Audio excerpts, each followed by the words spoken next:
Okay, അപ്പോൾ Excel കിട്ടി. Excel എന്ന് പറയുന്നത് ജെ ഒമേഗ എൽ ജെ 3 ഇവിടെ ജെ ഇടാൻ വിട്ടുപോയതാണ് 3.141. എക്സി എന്ന് പറയുന്നത് മൈനസ് ജെ 1/ωc, അതായത് മൈനസ് ജെ 0.318. സെറ്റ് കിട്ടി. ഇത് രണ്ടും കൂടി മൈനസ് ചെയ്തപ്പോൾ ജെ ഇൻറ്റു 2.82 ഓം. അടുത്തത് ഐ ആണ് കാണുന്നത്. I V by Z. V എന്ന് പറയുന്നത് 10 ആംഗിൾ 0 ഡിഗ്രി എന്ന് എഴുതി. ജെ 2.82 ആയതുകൊണ്ട് ജെ ആണ് വന്നതുകൊണ്ട് 90 ഡിഗ്രി എന്ന് വന്നു. ഇനിയിപ്പോൾ മൈനസ് ജെ ആയിരുന്നെങ്കിൽ നമ്മളിവിടെ മൈനസ് 90 ഡിഗ്രി എന്ന് എടുത്തേനെ. മൈനസ് 90 ഡിഗ്രി എന്ന് എടുത്തു. 3.54 ആംഗിൾ. എങ്ങനെയാണ് ഇത് പോളാർ ഫോമിലാണെങ്കിൽ ഡിവിഷൻ ചെയ്യുമ്പോൾ ആദ്യം റിയൽ പാർട്ട് ഡിവൈഡ് ചെയ്യുക ആംഗിൾ കിട്ടാൻ വേണ്ടിയിട്ട്. അതിന്റെ ആംഗിൾസ് 0 മൈനസ് 90 ഡിഗ്രി ചെയ്തിട്ട് നമുക്ക് ആംഗിൾ മൈനസ് 90 ഡിഗ്രി എന്ന് കിട്ടി. അപ്പോൾ കറണ്ട് ഫൈൻഡ് ഔട്ട് ചെയ്തു, എക്സൽ ഫൈൻഡ് ഔട്ട് ചെയ്തു, എക്സി ഫൈൻഡ് ഔട്ട് ചെയ്തു, സെറ്റ് ഫൈൻഡ് ഔട്ട് ചെയ്തു, ഐ ഫൈൻഡ് ഔട്ട് ചെയ്തു. ഇനി ബാക്കിയുള്ളത് വി എല്ലും വി സിയും ആണ്. വി എൽ എന്ന് പറയുന്നത് കറണ്ട് ഇൻറ്റു എക്സൽ ചെയ്താൽ മതി, ഐ ഇൻറ്റു എക്സൽ ചെയ്താൽ മതി. ഐ നമുക്ക് കിട്ടി 3.54 angle minus 90 degree. X L എന്ന് പറയുന്നത് 3.141. ഇവിടെ ആംഗിൾ 90 ഡിഗ്രി ആയിട്ട് എടുത്തു, കാരണം ജെ 3.141 ആണ്, അതുകൊണ്ട് ആംഗിൾ 90 ഡിഗ്രി ആയിട്ട് എടുത്തു. ഇവിടെയും നമ്മൾ പോളാർ ഫോമിലേക്ക് മാറ്റിയിട്ടാണ് ചെയ്യുന്നത്. കാരണം എന്ന് വെച്ചാൽ പോളാർ ഫോമിൽ ഡിവൈഡും മൾട്ടിപ്ലൈ ചെയ്യാനാണ് എളുപ്പം. അപ്പോൾ ഈ കേസിലും നമ്മൾ ആദ്യം മൾട്ടിപ്ലൈ ചെയ്തു. 3.54 ഇൻറ്റു 3.141 മൾട്ടിപ്ലൈ ചെയ്ത് മാഗ്നിറ്റ്യൂഡ് എഴുതി. അത് 11.12 എന്നാണ് കിട്ടുക. അതിനുശേഷം ആംഗിൾ ഫൈൻഡ് ഔട്ട് ചെയ്യാൻ വേണ്ടി ആഡ് ചെയ്തു. മൾട്ടിപ്ലൈ ചെയ്യുന്ന സമയത്ത് ആംഗിൾ ആഡ് ചെയ്യണം, ഡിവൈഡ് ചെയ്യുന്ന സമയത്ത് ആംഗിൾ മൈനസ് ചെയ്യണം. അപ്പോൾ മൈനസ് 90 ഡിഗ്രി പ്ലസ് 90 ഡിഗ്രി എന്ന് ചെയ്തപ്പോൾ 11.12 ആംഗിൾ 0 ഡിഗ്രി കിട്ടി. അതിനുശേഷം നമ്മൾ വി സി ഫൈൻഡ് ഔട്ട് ചെയ്തു, voltage across capacitor find out ചെയ്തു. കറണ്ട് ഇൻറ്റു എക്സ് സി ആണ് കാണേണ്ടത്. കറണ്ട് എന്ന് പറയുന്നത് 3.54 ഇൻറ്റു 0.318. രണ്ടും കൂടി ആഡ് ചെയ്തു. രണ്ടും മൈനസ് 90 ഡിഗ്രി തന്നെയാണ്. കറണ്ടും ആംഗിൾ മൈനസ് 90 ഡിഗ്രിയാണ്. എക്സ് സി എന്ന് പറയുന്നതും മൈനസ് ജെ ആയതുകൊണ്ട് തന്നെ മൈനസ് 90 ഡിഗ്രിയാണ്. അപ്പോൾ രണ്ടും കൂടി മൾട്ടിപ്ലൈ ചെയ്തപ്പോൾ 1.125 കിട്ടി. ആംഗിൾ മൈനസ് 120 ഡിഗ്രി എന്ന് കിട്ടി. മൈനസ് 120 ഡിഗ്രി എന്ന് പറയുന്നതും മൈനസ് 180 ഡിഗ്രി കിട്ടി. മൈനസ് 180 ഡിഗ്രി എന്ന് പറയുന്നതും പ്ലസ് 180 ഡിഗ്രി എന്ന് പറയുന്നതും സെയിം തന്നെയാണ്. അപ്പോൾ നമുക്ക് വി എല്ലും വി സിയും കിട്ടി. ഇവിടെ ഇൻട്രസ്റ്റിംഗ് ആയിട്ടുള്ള ഒരു കാര്യം എന്ന് വെച്ചാൽ വിന്റെ മാക്സിമം വാല്യൂ 10 ആയിരുന്നു. 10 ആണ് നമ്മൾ സപ്ലൈ കൊടുത്തിരിക്കുന്നതിന്റെ മാക്സിമം വാല്യൂ. പക്ഷെ നിങ്ങൾക്ക് നോക്കിയാൽ മനസ്സിലാവും V L voltage across inductance എന്ന് പറയുന്നത് അതിനെക്കാട്ടി കൂടുതലാണ്, 11.12 ആയിപ്പോയി. പക്ഷെ വി സി എന്ന് പറയുന്നത് 1.125 ആണ്. അപ്പോൾ അത് രണ്ടും റിവേഴ്സ് ഡയറക്ഷനിലാണ്. കാരണം ഇത് 0 ഡിഗ്രിയിലാണ്, ഇത് മൈനസ് 180 ഡിഗ്രിയിലാണ്. അപ്പോൾ അത് ക്യാൻസൽ ആയി പോയിട്ട് 10 തന്നെ ബാക്കി കിട്ടും. അപ്പോൾ നമുക്കത് മനസ്സിലാവാൻ വേണ്ടി നമുക്ക് ഇതിന്റെ ഫേസർ ഡയഗ്രം കൂടി ഒന്ന് വരക്കാം. ഇവിടെ ഫേസർ ഡയഗ്രത്തിൽ വരക്കുന്നതിന് മുമ്പേ നമുക്ക് കിട്ടിയ വാല്യൂസ് ഒക്കെ ഒന്ന് എഴുതി. വോൾട്ടേജ് ആയിരുന്നു റെഫറൻസ് ആയിട്ട് എടുത്തത്. Voltage equal to 10 angle 0 degree എന്നായിരുന്നു എടുത്തത്. കറണ്ട് 3.54 ആംഗിൾ മൈനസ് 90 ഡിഗ്രി എന്ന് കിട്ടി. വി എൽ 11.1 ആംഗിൾ 0 ഡിഗ്രി എന്ന് കിട്ടി. വി സി 1.12 മൈനസ് 1 ഡിഗ്രി എന്ന് കിട്ടി. ഇവിടെ വോൾട്ടേജ് റെഫറൻസ് ആയിട്ട് എടുത്തുകൊണ്ട് നമ്മൾ വോൾട്ടേജ് ആദ്യം വരച്ചു, 10 ആംഗിൾ 0 ഡിഗ്രി എന്ന് വരച്ചു. അതിനുശേഷം നമ്മൾ കറണ്ടാണ് വരക്കുന്നത്. കറണ്ട് 3.54 ആംഗിൾ മൈനസ് 90 ഡിഗ്രി എന്ന് വരച്ചു. അതിനുശേഷം വി എൽ 11.12 ആംഗിൾ 0 ഡിഗ്രി, അതായത് 0 ഡിഗ്രി തന്നെയാണ്. അപ്പോൾ വിന്റെ അതേ ഡയറക്ഷനിൽ തന്നെയാണ് വി എൽ വന്നത്. വി സി എന്ന് പറയുന്നത് ഇത് മൈനസ് 180 ആണ്. ഒരു 0 കൂടി ഉണ്ട്, ഞാൻ ഇടാൻ വിട്ടുപോയതാണ്. മൈനസ് 18 അല്ല, 180 ഡിഗ്രിയാണ്. 180 ഡിഗ്രി ആയത് മൈനസ് 180 ഡിഗ്രി എന്ന് പറയുമ്പോൾ നെഗറ്റീവ് ഡയറക്ഷനിൽ 180 ഡിഗ്രി, പോസിറ്റീവ് ഡയറക്ഷനിൽ 180 ഡിഗ്രി വന്നാലും നെഗറ്റീവ് ഡയറക്ഷനിൽ 180 ഡിഗ്രി വന്നാലും ഇങ്ങോട്ട് തന്നെയാണ് ഡയറക്ഷൻ ഉണ്ടാവുക. അപ്പോൾ 1.12 ഇങ്ങോട്ടേക്കും വന്നു. അപ്പോൾ 11.12 റൈറ്റ് സൈഡിലേക്കും, അതായത് പോസിറ്റീവ് റിയൽ ആക്സിസിലേക്കും 1.12 നെഗറ്റീവ് റിയൽ ആക്സിസിലേക്കും വന്നതുകൊണ്ട് ഇത് രണ്ടും കൂടി മൈനസ് ചെയ്തിട്ട് വി കിട്ടും, വി 10 കിട്ടും. കാരണം നമുക്കറിയാം V equal to V L minus V C ആണ്. കാരണം ഇവിടെ എല്ലും സിയും മാത്രമേ ഉള്ളൂ. അപ്പോൾ നിങ്ങൾക്കൊരു ഡൗട്ട് വന്നാൽ നമ്മൾ ഇതേപോലെ ഫേസർ ഡയഗ്രം തൊട്ട് മുമ്പ് വരച്ചിട്ടുണ്ട്. ആ കേസിൽ കറണ്ട് ആയിരുന്നു റെഫറൻസ് ആയിട്ട് എടുത്തത്. ആ കേസിൽ ഇങ്ങനെയല്ല ഫേസർ ഡയഗ്രം വന്നത്. അവിടെ കറണ്ട് ആയിരുന്നു എടുത്തത്. കാരണം കറണ്ട് ആയിരുന്നു നമുക്ക് അവിടെ കുറച്ചെങ്കിലും അറിയാവുന്ന വാല്യൂ. കാരണം അത് സീരീസ് സർക്യൂട്ട് ആയതുകൊണ്ട് രണ്ടിലൂടെയും പോകുന്ന കറണ്ട് ഈക്വൽ ആണെന്ന് അറിയുന്നതുകൊണ്ടാണ് നമ്മൾ കറണ്ട് വെച്ച് സ്റ്റാർട്ട് ചെയ്തത്. ഇവിടെ നമുക്ക് വോൾട്ടേജ് തന്നെ ഡയറക്റ്റ് ആയിട്ട് തന്നിട്ടുണ്ട്, 10 sin ωt എന്ന് തന്നിട്ടുണ്ട്. അപ്പൊ അതിന്റെ ഫേസ് ആംഗിൾ 0 ആണ്. അപ്പൊ അത് നമുക്ക് അറിയുന്ന വാല്യൂ അതായത് കൊണ്ട് അവിടുന്ന് വെച്ച് തുടങ്ങിയതേ ഉള്ളൂ. ഇനി ഈ സെയിം ഇത് തന്നെ നമ്മൾ ഒന്ന് 90 ഡിഗ്രി റൊട്ടേറ്റ് ചെയ്താൽ ഇങ്ങനെ കിട്ടും. ഇങ്ങനെയുള്ളതിനെ 90 ഡിഗ്രി റൊട്ടേറ്റ് ചെയ്ത് ഇങ്ങനെ കിട്ടും. അപ്പോൾ കറണ്ടായി റെഫറൻസ്. ഇതുപോലെയായിരുന്നു നമുക്ക് നേരത്തെ ഫേസർ ഡയഗ്രാം വരച്ചപ്പോൾ കിട്ടിയത്. പക്ഷെ ഇങ്ങനെ വരക്കുന്നതും ഈക്വൽ തന്നെയാണ്. നമ്മൾ നോക്കുക ഓരോ ഫേസറിന്റെ ഇടക്കുള്ള ആംഗിൾ എത്രയാണ്, അങ്ങനെയാണ് നോക്കുക. ഇവിടെ ആംഗിളിന് മാറ്റമൊന്നും വരുന്നില്ല. ഓക്കെ, നമുക്ക് ഈ സെയിം പ്രോബ്ലം മാറ്റ് ലാബിലൊന്ന് സിമുലേറ്റ് ചെയ്ത് നോക്കാം. മാറ്റ് ലാബ് എന്ന് പറയുന്നത് ഒരു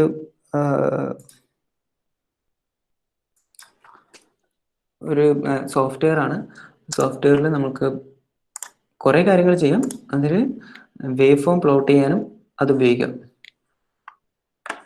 മാറ്റ് ലാബ് ഒരു വിൻഡോ പ്രസന്റ് ചെയ്യാം.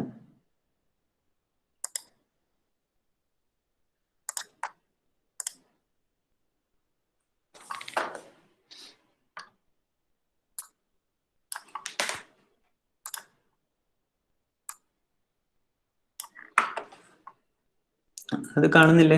വിൻഡോ കാണുന്നില്ലേ? പുതിയ വിൻഡോ ചാറ്റിലൊന്ന് റിപ്ലൈ ചെയ്യും.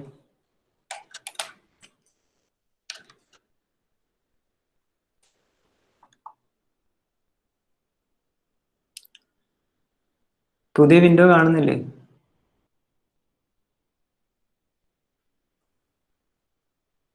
ഓക്കെ, ഇതൊരു പ്രോഗ്രാമിംഗ് ആണ്. നിങ്ങൾ അധികം നോക്കേണ്ട കാര്യമില്ല. ഞാനിവിടെ ചെയ്യുന്നത് സപ്ലൈ വോൾട്ടേജും വി എല്ലും വി സിയും കറണ്ടും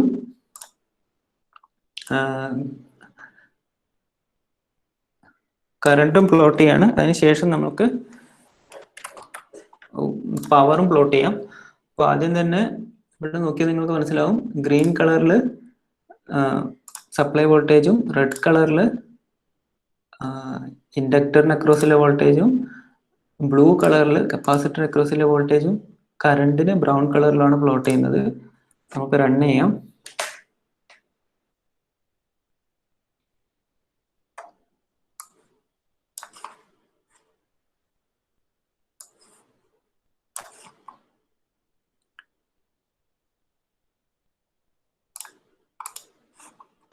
ഓക്കെ,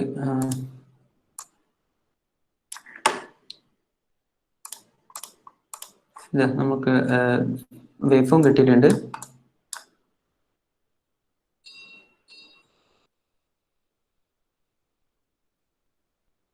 ഒന്നും കൂടെ ഒന്ന് റൺ ചെയ്യാം.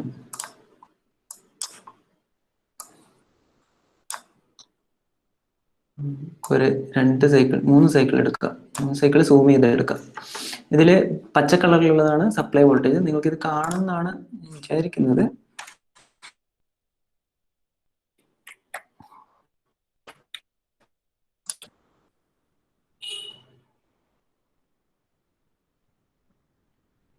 നിങ്ങൾക്കത് കാണാൻ ബുദ്ധിമുട്ടുണ്ടെങ്കിൽ ഒന്ന് പറയണം. ഓക്കെ ആണെന്ന് വിചാരിക്കുന്നു. ഇതിൽ ഈ ഗ്രീൻ കളറിലുള്ളതാണ് ഇവിടെ നോക്കിയാൽ മനസ്സിലാവും സപ്ലൈ വോൾട്ടേജ്. അപ്പോൾ നിങ്ങൾക്ക് സപ്ലൈ വോൾട്ടേജ് 10 sin ωt ആയിരുന്നു നമ്മൾ സപ്ലൈ വോൾട്ടേജ് തന്നത്. അതായത് മാക്സിമം വാല്യൂ 10, അതുകൊണ്ടാണ് ഇവിടെ 10 sin ωt വന്നു. ഇതിന്റെ അതേ ഫേസ് തന്നെയാണ് വി എൽ വരുന്നത്. വി എൽ എന്ന് പറയുന്നത് ഞങ്ങൾക്ക് കിട്ടിയത് 11 പോയിന്റ് ആയിരുന്നു. അതും അതേ ഫേസിൽ തന്നെ കിട്ടി, ഇങ്ങനെ കിട്ടി. വി സി എന്ന് പറയുന്നത് അതിന് നേരെ ഓപ്പോസിറ്റ്. വി സി എന്ന് പറയുന്നത് നിങ്ങൾക്ക് കിട്ടിയത് 1 something ആയിരുന്നു, 1.12 ആയിരുന്നു. അപ്പോൾ അത് നെഗറ്റീവ് ഡയറക്ഷനിലായിരുന്നു. അതുകൊണ്ട് ഇത് പോസിറ്റീവ് സൈക്കിൾ ആവുന്ന സമയത്ത് ഇതാണ് ബ്ലൂ കളറിലുള്ളതാണ് വി സി എന്ന് പറയുന്നത്, വോൾട്ടേജ് കപ്പാസിറ്റർ എന്ന് പറയുന്നത്. അപ്പോൾ അത് നെഗറ്റീവ് ഡയറക്ഷനിൽ വന്നു, അതായത് 180 ഡിഗ്രി ഔട്ട് ഓഫ് ഫേസ്. ഇത് പോസിറ്റീവ് ആകുമ്പോൾ ഇത് negative. V supply voltage positive, ഇൻഡക്ടൻസിന്റെ വോൾട്ടേജ് പോസിറ്റീവ് ആകുമ്പോൾ ഇത് നെഗറ്റീവ്. അങ്ങനെ കിട്ടി. അതിനുശേഷം നമുക്ക് കറണ്ടിന്റെ വേവ് ഫോം ആയിരുന്നു കിട്ടിയത്. കറണ്ട് എന്ന് പറയുന്നത് ഈ കേസ് എന്ന് പറഞ്ഞാൽ voltage V L greater than V C, അതായത് X L greater than X C എന്ന് പറഞ്ഞിരിക്കുന്ന കേസായിരുന്നു. അതുകൊണ്ട് തന്നെ ഇവിടെ കറണ്ട് 90 ഡിഗ്രി ലാഗ് ആണ് ചെയ്യുക. കാരണം ഇവിടെ ഈ ഇൻഡക്റ്റൻസിനാണ് കൂടുതൽ ഡോമിനൻസ്. അപ്പോൾ കറണ്ട് 90 ഡിഗ്രി ലാഗ് ആയിട്ട് വന്നു.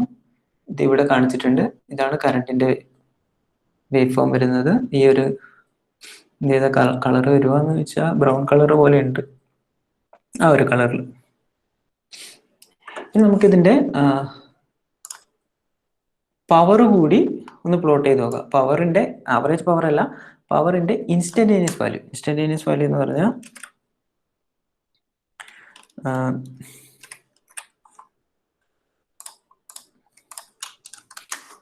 പറഞ്ഞാൽ പവറിന്റെ ഓരോ ഇൻസ്റ്റന്റിലുള്ള വാല്യൂ. ഓക്കെ, അപ്പൊ പവർ ഓരോ ഇൻസ്റ്റന്റിലെ വാല്യൂ എങ്ങനെ ഫൈൻഡ് ഔട്ട് ചെയ്യാം? പി വി ഇൻറ്റു ഐ ചെയ്താൽ മതി. വി ഇൻറ്റു ഐ ചെയ്താൽ മതി. വോൾട്ടേജ് ഇൻറ്റു കറണ്ട് ചെയ്താൽ മതി. ഇപ്പോൾ ഓരോ ഇൻസ്റ്റന്റിലുള്ളതും കിട്ടും. പക്ഷെ നമ്മൾ യൂഷ്വലി നമ്മൾ ഫൈൻഡ് ഔട്ട് ചെയ്യുക എപ്പോഴും ആവറേജ് വാല്യൂ ആണ്. കാരണം ഓരോ ഇൻസ്റ്റന്റും ഇല്ല പവർ നമുക്ക് കിട്ടിയിട്ട് കാര്യമില്ല. നമുക്ക് അറിയേണ്ടത് മൊത്തം ആ സർക്യൂട്ട് എത്ര പവർ കൺസ്യൂം ചെയ്തു, മൊത്തം ആ സർക്യൂട്ട് എത്ര പവർ ഉപയോഗിച്ചു അല്ലെങ്കിൽ അത് സപ്ലൈ ചെയ്യുന്നു എന്നാണ് അറിയേണ്ടത്. അപ്പോൾ നമുക്ക് നോക്കിയാൽ ഇവിടെ നോക്കിയേ, പവർ നോക്കുകയാണെങ്കിൽ പവർ എന്ന് പറഞ്ഞാൽ ഈ പുതുതായിട്ട് വന്ന ഈ ഓറഞ്ച് കളറിലുള്ള ഈ ഒരു വേവ് ഫോം ആണ്. ഇവിടെ നമുക്ക് നോക്കിയാൽ മനസ്സിലാവും, ഒറ്റ നോട്ടത്തിൽ തന്നെ മനസ്സിലാവും ഇത് ആൾട്ടർനേറ്റിംഗ് ക്വാണ്ടിറ്റി ആണ്, സിൻസോയിഡൽ ആൾട്ടർനേറ്റിംഗ് ക്വാണ്ടിറ്റി ആണ്. അതുകൊണ്ട് തന്നെ അതിന്റെ ആവറേജ് വാല്യൂ, പവറിന്റെ ആവറേജ് വാല്യൂ 0 ആയിരിക്കും. ഒന്നാമത്തെ കാര്യം. രണ്ടാമത്തെ കാര്യം എന്ന് പറയുന്നത് ഈ ഇതിന്റെ ഫ്രീക്വൻസി, പവറിന്റെ ഇൻസ്റ്റന്റേനിയസ് വാല്യൂ ഓഫ് പവറിന്റെ ഫ്രീക്വൻസി ഡബിൾ ആയിരിക്കും. ഇപ്പോൾ ഇത് നോക്കി, ഈ പച്ച കളറുള്ളതാണ് സപ്ലൈ വോൾട്ടേജ്. സപ്ലൈ വോൾട്ടേജ് ഒരു ഫുൾ സൈക്കിള് കംപ്ലീറ്റ് ചെയ്തു. ഇവിടെ എത്തുമ്പോൾ സപ്ലൈ വോൾട്ടേജ് ഇവിടെ എത്തുമ്പോൾ ഒരു ഫുൾ സൈക്കിൾ കംപ്ലീറ്റ് ചെയ്തു. അപ്പോഴത്തേക്കും പവർ ഒരു സൈക്കിള് രണ്ട് സൈക്കിള് കംപ്ലീറ്റ് ചെയ്തിട്ടുണ്ട്. അപ്പോൾ ഇൻസ്റ്റന്റേനിയസ് വാല്യൂ പവറിന്റെ ഫ്രീക്വൻസി എന്ന് പറയുന്നത് double that of supply voltage ആണ്. അപ്പൊ ഇങ്ങനെയാണ് ഇതിന്റെ വേവ് ഫോം വരിക. ഓക്കെ, അപ്പോ അത്രയായിരുന്നു. ഇനി നമുക്ക് തിരിച്ച് സ്ലൈഡിലേക്ക് തന്നെ വരാം. ഓക്കെ,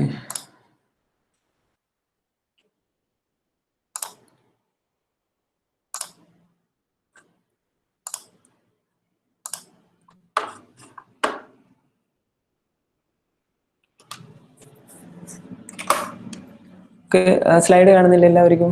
ഒന്ന് ചാറ്റിൽ ഒന്ന് റിപ്ലൈ ചെയ്യണേ. സ്ലൈഡ് കാണുന്നില്ലേ?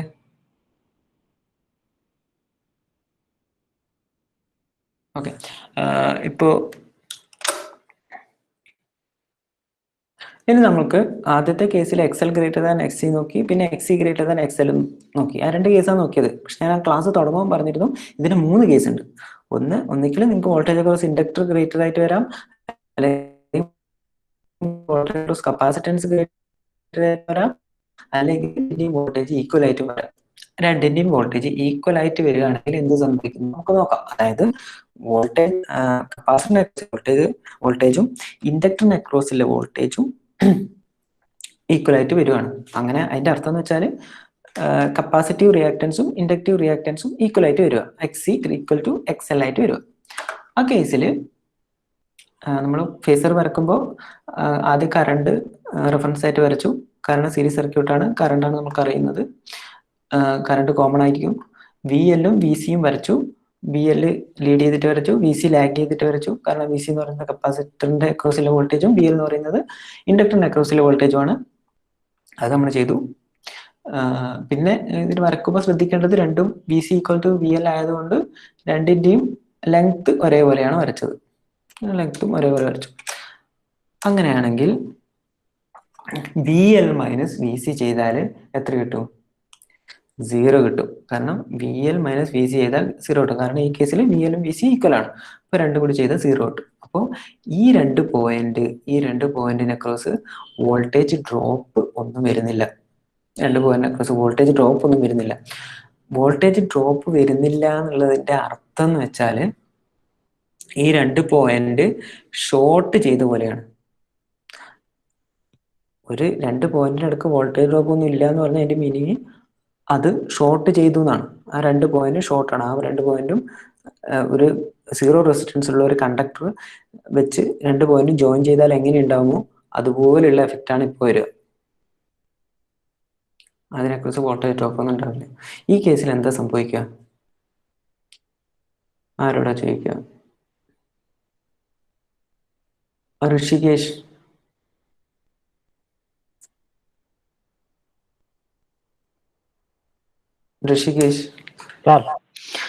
ഋഷികേഷ്, ഇതില് V C equal to V L ആവുന്ന കേസിൽ ഈ 2 പോയിന്റ്, അതായത് ഇൻഡക്ടറിന്റെ രണ്ടും കപ്പാസിറ്ററിന്റെ വേറെ രണ്ടും തമ്മിൽ വോൾട്ടേജ് ഡ്രോപ്പ് ഒന്നും ഉണ്ടാവില്ല. അപ്പോൾ വോൾട്ടേജ് അതിന് അക്രോസ് 0 ആയിരിക്കും. അതായത് ആ 2 പോയിന്റും ഷോർട്ട് ചെയ്ത എഫക്റ്റ് ആണ് ഉണ്ടാവുക. അപ്പൊ എന്തായിരിക്കും ആ സർക്യൂട്ടിൽ സംഭവിക്കുക? അതായത് ഇങ്ങനെ ഒരു സർക്യൂട്ട് ഉണ്ട്, ഇവിടെ ഒരു AC സോഴ്സ് ഉണ്ട്, നീ ഇതിന്റെ 2 എൻഡും ഷോർട്ട് ചെയ്തു. അപ്പൊ എന്തായിരിക്കും സംഭവിക്കുക? കറണ്ട്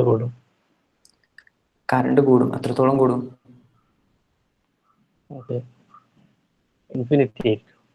കറണ്ട് ഇൻഫിനിറ്റി ആയിരിക്കും. കാരണം ഇവിടെ ഇവിടെ ആകെ ഇതിനെ ഒപ്പോസ് ചെയ്യാൻ ആരേ ഉള്ളൂ? ഇൻഡക്റ്റീവ് റിയാക്ടൻസും കപ്പാസിറ്റീവ് റിയാക്ടൻസും മാത്രമേ ഇതിനെ ഒപ്പോസ് ചെയ്യാനുള്ളൂ. അത് രണ്ടും ഈക്വലും ആണ്, രണ്ടും ഡിഫറെന്റ് ഡയറക്ഷനിലുമാണ്. അത് രണ്ടും കൂടി മൈനസ് ചെയ്തപ്പോൾ 0 ആയി. അപ്പോൾ ഇവിടെ കറണ്ടിനെ ഒപ്പോസ് ചെയ്യാൻ ആരുമില്ല, റെസിസ്റ്റൻസും ഒന്നുമില്ല. അപ്പോൾ ഇപ്പോൾ നിങ്ങളെ വീട്ടിലുള്ള പ്ലഗ് പോയിന്റിൽ ഒരു വയർ എടുക്കുക, എന്നിട്ട് ആ പ്ലഗ് പോയിന്റിൽ ഷോർട്ട് ചെയ്യുക, അതിന്റെ ഫേസും ന്യൂട്രലും ഷോർട്ട് ചെയ്യുക. ഇപ്പൊ എന്ത് സംഭവിക്കും?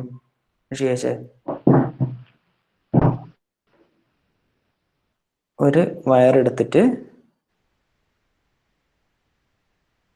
ഋഷികേശിന് നെറ്റ് പ്രോബ്ലം ഉണ്ടോ? ഞാൻ പറയുന്നത് ബാക്കി എല്ലാവർക്കും കേൾക്കുന്നുണ്ടോ? നീ മ്യൂട്ട് ചെയ്തോ. Prajina,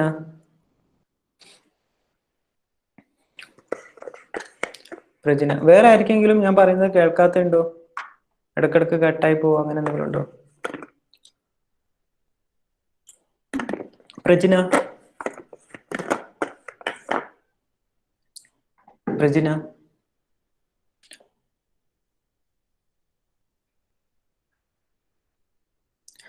okay.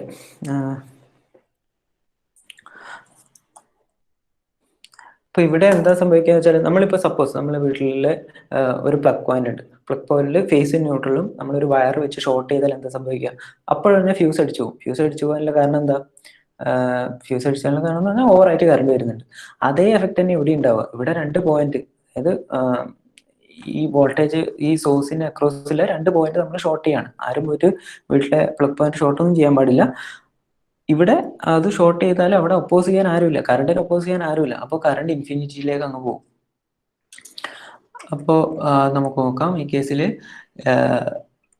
XC equal to XL ആയിരിക്കും. ആ കേസിൽ എന്താ സംഭവിക്കുക? VC മൈനസ് VL 0 പോകും. Z ഇംപെഡൻസ് എന്ന് പറയുന്നത് XL minus XC equal to 0 ആയിരിക്കും. അപ്പോൾ കറണ്ട് എന്ന് പറയുന്നത് VC minus VL divide by Z എന്ന് പറയുന്നത് ഇൻഫിനിറ്റി ആയിരിക്കും. ഈ ഒരു കണ്ടീഷനെയാണ്, അതായത് കറണ്ട് ഭയങ്കരമായിട്ട് കൂടുന്നത്, അതായത് റിയാക്ടൻസ് ഇല്ലാത്ത അവസ്ഥ. ഇവിടെ ഇൻഡക്റ്റീവ് റിയാക്ടൻസും കപ്പാസിറ്റീവ് റിയാക്ടൻസും ഉണ്ട്, പക്ഷെ അത് രണ്ടും ഓപ്പോസിറ്റ് ഡയറക്ഷനിലും ഈക്വലും ആയതുകൊണ്ട് അത് രണ്ടും കൂടി ക്യാൻസൽ ആയി പോകുന്നതുകൊണ്ട് റിയാക്ടൻസ് എന്ന് പറയാൻ ഒന്നുമില്ല, എൻഡ് റിസൾട്ട് ഒന്നുമില്ല. അപ്പോൾ ആ കേസിനെയാണ് നമ്മൾ റെസൊണൻസ് കണ്ടീഷൻ എന്ന് പറയാം. റെസൊണൻസ് കണ്ടീഷൻ, ഒരു പ്രത്യേക പോയിന്റിൽ എത്തുമ്പോൾ കറണ്ട് പെട്ടെന്ന് കൂടും, അതിനെയാണ് റെസൊണൻസ് കണ്ടീഷൻ എന്ന് പറയാം. ഇനി നമുക്ക് ഈ റെസൊണൻസ് കണ്ടീഷൻ സംഭവിക്കുന്ന ഫ്രീക്വൻസി എത്രയാണെന്ന് കണ്ടുപിടിക്കാം. അപ്പോൾ നമുക്ക് അറിയാം XC ഈക്വൽ ടു XL ആണ് റെസൊണൻസ് ഉണ്ടാവുക. LC സർക്യൂട്ടിന്റെ കേസിൽ XC ഈക്വൽ ടു XL ആയിരിക്കും റെസൊണൻസ് ഉണ്ടാവുക. റെസൊണൻസ് എന്ന് പറഞ്ഞാൽ കറണ്ട് ഇൻഫിനിറ്റി ആവുന്ന കേസ്. LC സർക്യൂട്ടിന്റെ കേസിൽ കറണ്ട് ഇൻഫിനിറ്റി ആവുന്ന കേസ്, അല്ലെങ്കിൽ റിയാക്ടൻസ് 0 ആവുന്ന കേസ്. അപ്പൊ XC ഈക്വൽ ടു XL ആണ്. അപ്പോൾ നമുക്ക് റെസൊണൻസ് ഫ്രീക്വൻസി കാണാം, XL minus XC equal to 0, അതായത് റിയാക്ടൻസ് 0 ആയി പോകണം. അതിന്റെ അർത്ഥം XL ഈക്വൽ ടു XC ആണ്. അപ്പോൾ omega L equal to 1 by omega C. ഈ ഒമേഗന്റെ അടിയിൽ ഒരു ചെറുതായിട്ട് ഞാൻ ഒരു 6 എഴുതിയിട്ടുണ്ട്. അത് ഒമേഗ ആർ ഡിനോട്ട് ചെയ്യാൻ കാരണം അത് റെസണൻസ് ആംഗുലാർ വെലോസിറ്റി ആണ്, അല്ലെങ്കിൽ റെസണൻസ് കണ്ടീഷനിലുള്ള ഒമേഗയാണെന്ന് റെപ്രസെന്റ് ചെയ്യാൻ വേണ്ടിയിട്ടാണ് സഫിക്സ് ആയിട്ട് ആർ കൊടുത്തത്. അത് ഒമേഗനെ മാറ്റി നമുക്ക് 2π എഫ് എന്ന് എഴുതാം. എഫിന്റെ താഴെയും റെസൊണൻസ് ഫ്രീക്വൻസി എന്ന് ഡിനോട്ട് ചെയ്യാൻ വേണ്ടിയിട്ട് എഫ് ആർ എന്ന് റെപ്രസെന്റ് ചെയ്തിട്ടുണ്ട്. അപ്പൊ 2π എഫ് എൽ ഈക്വൽ ടു 1/2π. ഇത് സോൾവ് ചെയ്താൽ 2π എടുത്ത് കോമൺ ആയിട്ട് ഇപ്പുറത്തേക്ക് കൊണ്ടുവന്നു, 2π സ്ക്വയർ ആയി, ഫ്രീക്വൻസിനെയും കൊണ്ടുവന്ന് എഫ് സ്ക്വയർ ആയി. അങ്ങനെ ആകുമ്പോൾ നമുക്ക് റെസൊണൻസ് ഫ്രീക്വൻസി എന്ന് പറഞ്ഞിട്ട് 1/2π റൂട്ട് എൽ സി എന്ന് കിട്ടും. അതായത് ഏത് ഇൻഡക്റ്റൻസും കപ്പാസിറ്റൻസും വെച്ചിട്ട്, അതെന്ത് അതിൻ്റെ വാല്യൂ എന്തും ആയിക്കോട്ടെ, വെച്ചിട്ട് ഒരു എൽ സി സർക്യൂട്ട് ഉണ്ടാക്കിയാൽ ഈ ഒരു പെർട്ടിക്കുലർ ഫ്രീക്വൻസിയിൽ അതിലൂടെ പോകുന്ന കറണ്ട് ഇൻഫിനിറ്റി ആയിരിക്കും. പക്ഷെ ഇവിടെ ഈ ഒരു എൽ സി സർക്യൂട്ടിന് ഒരു പ്രശ്നമുണ്ട്. പ്രശ്നം എന്ന് പറയാനാവില്ല. ഇവിടെ നമ്മൾ എൽ എടുത്തത് പ്യുവർ ഇൻഡക്റ്റൻസും സി എടുത്തത് പ്യുവർ കപ്പാസിറ്റൻസും ആയിട്ടാണ് നമ്മൾ എടുത്തത്. അപ്പോൾ പ്യുവർ ഇൻഡക്ടറും പ്യുവർ കപ്പാസിറ്ററും അങ്ങനെ പറഞ്ഞ് റിയൽ ലൈഫിൽ നമുക്ക് അങ്ങനെ ഒരു കോമ്പണന്റ്, ഇലക്ട്രിക്കൽ കോമ്പണന്റ് ഉണ്ടാവില്ല. ഒരു ഇൻഡക്ടർ എടുക്കുകയാണെങ്കിൽ അതിന് ഇൻഡക്റ്റൻസ് മാത്രമായിട്ടല്ല കിട്ടുക, അതിൻ്റെ കൂടെ കുറച്ച് റെസിസ്റ്റൻസും ഉണ്ടാവും. അപ്പോൾ നമ്മൾ എൽ സി സർക്യൂട്ട് ഫോം ചെയ്താലും ലാസ്റ്റ് നമ്മൾ at the end of the day അത് ഒരു ആർ എൽ സി സർക്യൂട്ട് ആയിരിക്കും, റെസിസ്റ്റൻസിന്റെ വാല്യൂ ഉണ്ടാവും. നമുക്ക് ഐഡിയലി പറയുകയാണെങ്കിൽ എൽ സി സർക്യൂട്ട് ആണെങ്കിൽ അതിലൂടെയുള്ള കറണ്ട് ഇൻഫിനിറ്റി ആയിരിക്കും. പക്ഷെ റിയൽ ലൈഫിൽ പറയുകയാണെങ്കിൽ ചെറിയൊരു റെസിസ്റ്റർ ഉള്ളതുകൊണ്ട് തന്നെ ഇൻഫിനിറ്റിയിലേക്ക് പോകില്ല, പക്ഷെ ഭയങ്കര ഹൈ വാല്യൂ ആയിരിക്കും. അപ്പോൾ അതാണ് resonant frequency. Resonant frequency equal to 1/2π root L C. ഈ ഒരു ഇക്വേഷൻ ഓർമ്മിച്ച് വെക്കണം. ഇതും ക്വസ്റ്റ്യൻ റിപ്പീറ്റ് ആയിട്ട് ചോദിക്കുന്നതാണ്. വാട്ട് ഈസ് റെസൊണന്റ് ഫ്രീക്വൻസി എന്ന് പറഞ്ഞിട്ട് ചോദിക്കാം. അപ്പോൾ എഴുതുക, റെസൊണന്റ് ഫ്രീക്വൻസിന്റെ കേസിൽ റിയാക്റ്റൻസ് 0 ആയിരിക്കും, inductive reactance equal to capacitive reactance ആയിരിക്കും. അപ്പോൾ കറണ്ട് ഭയങ്കരമായിട്ട് കൂടും. അപ്പോൾ in the case of L C circuit, series L C circuit, current ഇൻഫിനിറ്റിയിലേക്ക് എത്തും. അപ്പോൾ ഫ്രീക്വൻസി എന്ന് പറയുന്നത്, റെസൊണന്റ് ഫ്രീക്വൻസി എന്ന് പറയുന്നത് 1/2π റൂട്ട് എൽ സി ആണെന്ന് എഴുതാം. നോർമലി അങ്ങനെ ഡിസ്ക്രിപ്റ്റീവ് ടൈപ്പ് ചോദിക്കാറില്ല, പ്രോബ്ലത്തിലാണ് ഇത് അപ്ലൈ ചെയ്യേണ്ടി വരിക. ഓക്കെ, ഇനി നമ്മൾ തൊട്ട് മുമ്പ് ചെയ്ത problem L equal to 10 millihenry, capacitance equal to 10 milli farad.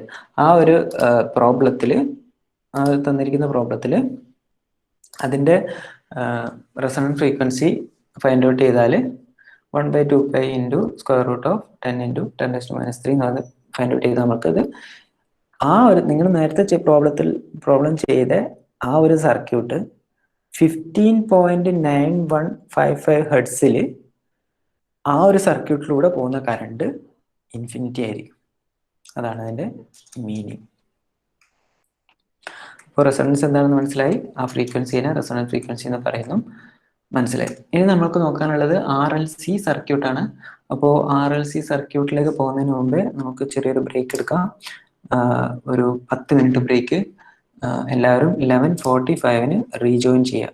അതിനു മുമ്പേ, പോകുന്നതിന് മുമ്പേ നിങ്ങൾ ക്ലാസ്